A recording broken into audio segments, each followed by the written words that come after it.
ചെമ്പകമംഗലം. എന്റെ നാട് തോന്നക്കൽ ഹൈസ്കൂളിൽ 5ാം ക്ലാസ് വരെ പഠിച്ചു. പോയി പഠിച്ചില്ല.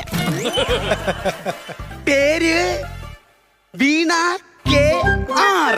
അതെ അതെ അതെ. അങ്ങോട്ടും തിരിഞ്ഞ് ഇങ്ങോട്ടും തിരിഞ്ഞ്. എനിക്ക് ഇങ്ങോട്ടും ഇങ്ങോട്ടും എപ്പോഴും ആക്കാം, കാരണം എനിക്ക് ഇയർ ബാലൻസിന് കുഴപ്പമില്ല. മുടിയൂർക്കോണം. എന്റെ സ്ഥലം തോന്നല്ലൂർ സ്കൂളിൽ 5ാം ക്ലാസ് വരെ പഠിച്ചു. നിന്നെ പോലെ തന്നെ പോയതേ ഉള്ളൂ, പഠിച്ചിട്ടില്ല. Same batch. ചെല്ലാമാരി കുഞ്ഞൻ. യാ യാ യാ.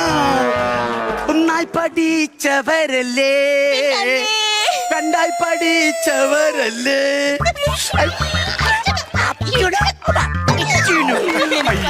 നിന്റെ കല്യാണമൊക്കെ കഴിഞ്ഞായിരുന്നു? ഈ തൊട്ടേക്കുന്നത് കണ്ടോ? തെറ്റിയടിച്ച് വീണിട്ട് ചോര പറ്റിയേക്കുന്നതല്ല, സിന്ദൂരം സിന്ദൂരം സിന്ദൂരം. നിന്റെ കല്യാണം കഴിഞ്ഞു കഴിഞ്ഞു കഴിഞ്ഞു കഴിഞ്ഞു കഴിഞ്ഞു. അതെങ്ങനെ മനസ്സിലായി? അത് ഞാൻ അയ്യോ, ഞാൻ കഴിച്ചില്ല എന്ന് പറഞ്ഞു.